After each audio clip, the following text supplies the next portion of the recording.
all done.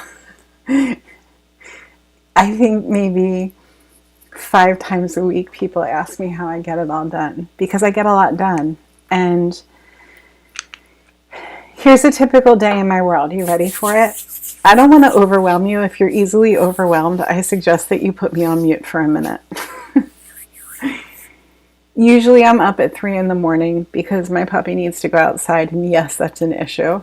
We need to resolve it soon. And then I start thinking and writing and creating. That's my golden time.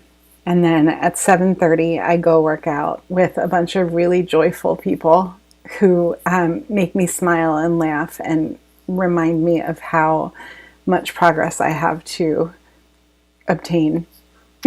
It's like my humility hour. And then I come back to my desk after walking the puppy and saying goodbye to my husband for the day and getting settled with my coffee and being ready to serve my clients. And serving my clients, when I say that, I'm talking about my coaching clients. We work with doctors all over the world who are looking to streamline their practice. So we do Zoom call after Zoom call, right?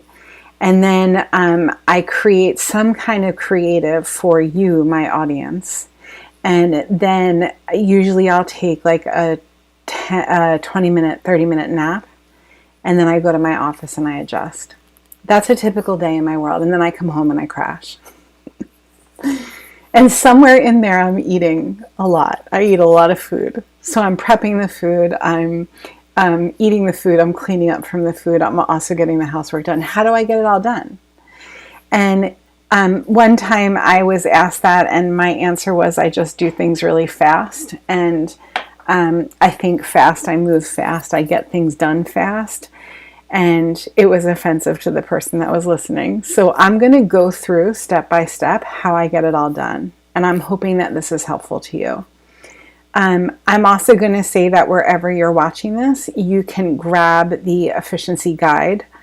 And what the guide will do is it will have you go through really specific questions.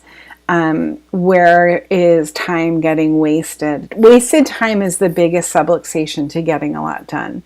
And we're going to go over that in a minute. If you're finding yourself doing things that are not the best use of your time, MWAs, minimum wage activities, delegate them to somebody who will do them better than you.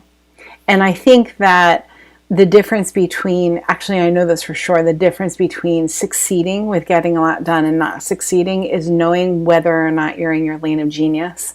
And when you're doing most of the things not in your lane of genius, you're not going to get a lot done because your wheels are going to spin.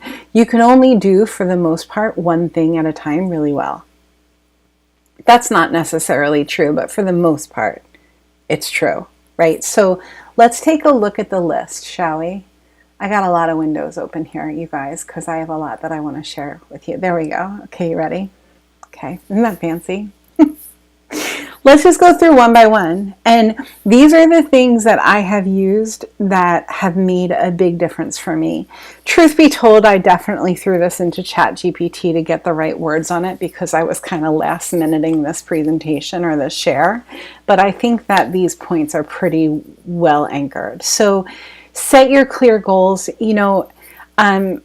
I go to a mastermind training with my coaches 4 times a year. And I would say 50% of what we do in these high-level masterminds are setting our goals.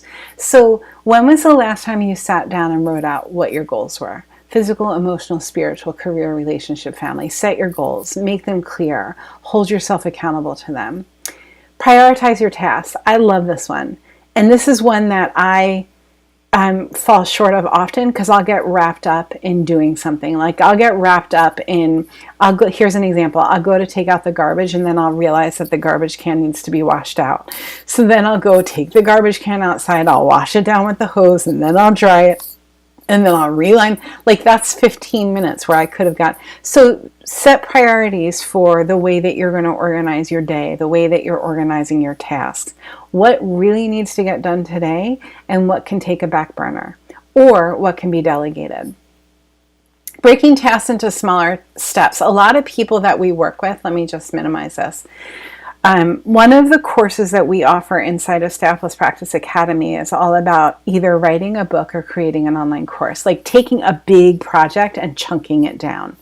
And I can't tell you how many people I've worked with who have a book in their mind or their heart that they want to write. And I'm 4 books in now, working on my 5th. And I'm the perfect person to be saying this because I've been working on my 5th for a year. Okay? And it's because I have to chunk it down into bite-sized pieces. If I think about starting a project of writing a book, that's a big undertaking. But if I think about a project of creating an outline for a book, and then once I have the outline, then the next project is to organize my thoughts for each section of the outline. Then the next task is to do this, and then the next task.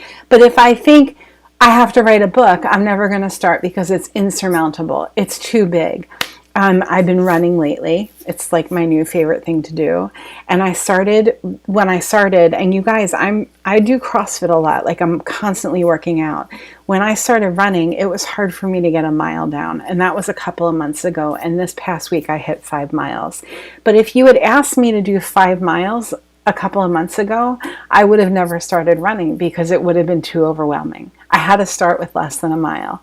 And then my new goal was a mile. And then my new goal was 1.5 miles. And part of why I love running so much is because it's an example of all of it for me. And I'm getting sidetracked, but let me go into this because this is important. When I'm on a run and I'm going uphill, before I hit the uphill, the whole time I'm thinking this uphill is going to suck. This uphill is going to suck so bad. I'm going to hate this uphill. This is before I've even gotten to the uphill, right? And then I'm on the uphill and my mind will start drifting and I won't even be thinking about how hard it is. And then I go on the downhill and I'm like, this is so much harder than the uphill was. So it's like monkey mind. My mind takes over and starts setting up these scenarios of difficulty levels. And if I back out of that and I just chunk down what I need to do in bite-sized pieces, I don't get so overwhelmed. I hope that makes sense. Okay.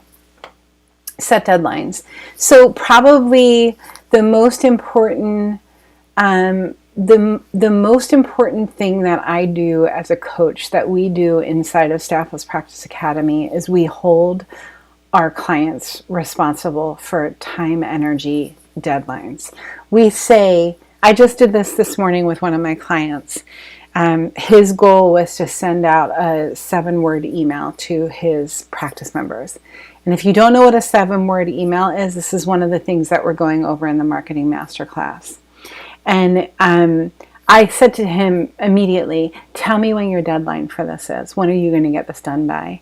And if I hadn't said that, this is a guy that's super responsible, so he probably would have gotten it done anyway. I need the deadline. If you're going to ask me to do something, I want to know when it needs to be done by, because then I can hit that goal, right? So set a deadline, time, energy deadline. Eliminating distractions is a big one. We are constantly distracted. And if I want to really haul ass and get stuff done, I need to eliminate the phone, the notifications that bounce up on my computer screen. If I need to have one of the things, and this is a silly example, you guys, but I have a whole basket of water bottles sitting right by my desk here so that there's never an excuse to not be hydrated while I'm doing my work. And I don't have to get up and go downstairs and grab a bottle of water when I'm in my zone, when I'm in my flow. So eliminate the distractions. Stay organized. Organization is a big one for me. If you've been in my world for a minute, you know that about me. I work with a paper checklist, and if you're one of our clients, I give you a copy of this, like the weekly checklist for a wellness practitioner, all of the things Monday through Friday that you want to think of. We have paper versions of this. We have electronic versions. I need the paper. I need to check off as I go. We're on Tuesday today.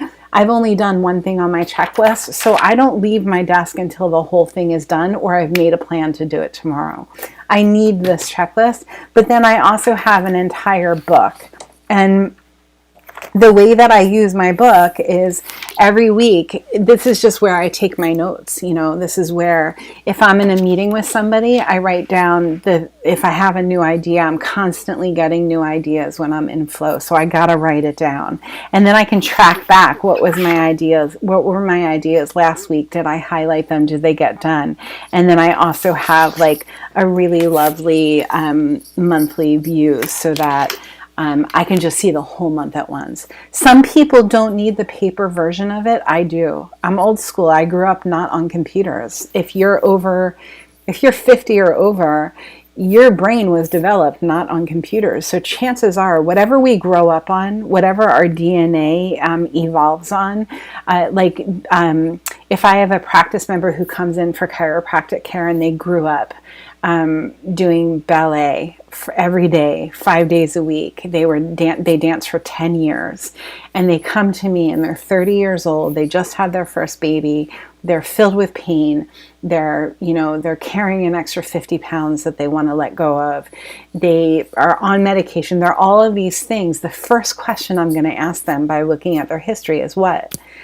Are you dancing? Are you doing ballet? And if they start there, because that's where they grew up, whatever you grow up doing, your body knows that to be true. So my generation grew up on paper. And although I really would love to be that guy who can take notes in my phone and look at a screen this big for my calendar, I need to see it on paper. So what do you need? That's my point. What do you need to be super successful with your task management? And we've got all kinds of options available to you in the Academy. So let's stay organized. Find accountability. I have 2 accountability buddies. Actually, I have 3. One of my accountability buddies is for my business goals. One of my accountability buddies is for nutrition. And one of my accountability buddies is to maximize my experience on the planet, to take care of my mind and my heart, and to continue to move forward. These are the people who I am answering to. If I don't have somebody watching me do what I do and checking in with me next week to say, hey, how did it go? I'm missing the boat, right? For me, this is what I need. We also work with a lot of teams. I get the irony. This is staffless practice, but what's happened as a result of our work is we've gotten really good at creating efficiency on teams, and we'll work with an entire team and make sure that everybody on the team has a buddy on their team that is holding each other accountable. This week you said you were going to do this. Next week your goal is to do this. We appreciate you. We're grateful for you. This is called the 5 Freedoms training. So these are all things that we play with. So find someone to be holding you accountable, even if it's your spouse, your partner, your best friend, your sister, your brother, and just check in with them on a regular basis, whatever that cadence is that works for your brain and your heart. And then hold them accountable too. Take turns. That's really important with accountability.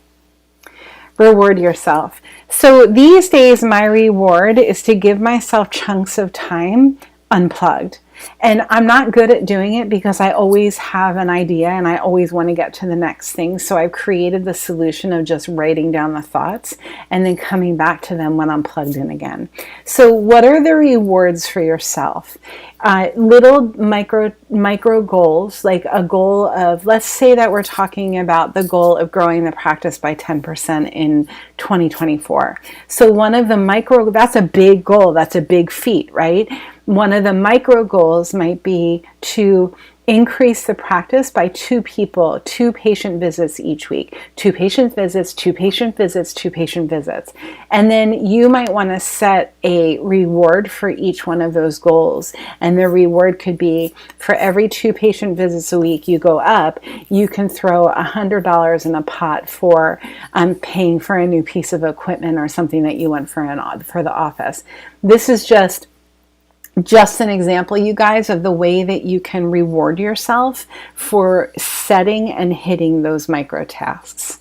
And then staying flexible, that's probably the biggest part. Like, I'm the first person to run out of a CrossFit workout because I've got a lot of shit to do right after the class is over. I don't take the 10 minutes to stretch. Flexibility is so important, and it's definitely not something that I exercise. I need to slow down, I need to slow my roll, and I need to make space for flexibility. And here's why. The more flexible I am, especially as I age, the more I'm going to be able to integrate information. The more information that I can integrate, the more I can serve, especially you guys. So then you ask the questions, right? The hard questions are, where do you need to implement more flexibility? For me, it would be staying for the last 10 minutes and doing the stretching instead of jumping in my car and getting going, right? Where does flexibility need to be improved? What kind of reward systems can you create for when you accomplish your micro goals? What big project, this is a big one, what big project have you been putting off because you haven't broken it down into bite-sized pieces? What do you need to take that big project and run with it? This morning I saw my neighbor. She's so amazing. She's got 5 kids, and it's freezing here. It's like 35 degrees, right? And she's walking down her driveway with no socks or shoes on. You can tell that she's had a frazzled morning with her kids. They just got on the bus. And she's walking down the driveway in her jammers. And I turn around because I can tell she's having a minute. And I turn around and I'm like, I'm going to do the neighborly thing. And I roll down my window. She's like, he forgot his instrument and he did this. And this one was late. I had to take him to school. I had been up since 5 o'clock working. And she's got the list. And I'm thinking to her, it's going to go so fast. And you're going to blink and you are going to wish that the problem of the morning was that he forgot his instrument, because one day, boom, it's going to be over. And then my question is, where do we need to slow our roll to appreciate the problems that we have? Because every problem we have, there's a gratitude shot right on the other side of it. And I joked with her, I said, you're going to miss it. I promise you're going to miss it. It's going to go so fast. So then I asked myself the same question as I'm talking to you guys. Where do I need to slow my roll, increase my flexibility, create a reward system, create an accountability system, break something down into bite-sized pieces so I can finally get started on it? I know my answer to that. Mine is book number 5. It's just been sitting and I want to get it done. Okay, I hope that was super helpful to you. And the offer that we're giving this week, every week that I go live, I include an offer in it. And this week's offer is to grab access to the Joy-Filled Practice Guide. And what it will do is it will just show you where time is being wasted in the office and how you can be more efficient, and so that you can serve more, earn more, and work less and enjoy your life more. Okay, you guys, I'm loving you from here. Go make the world better with great care.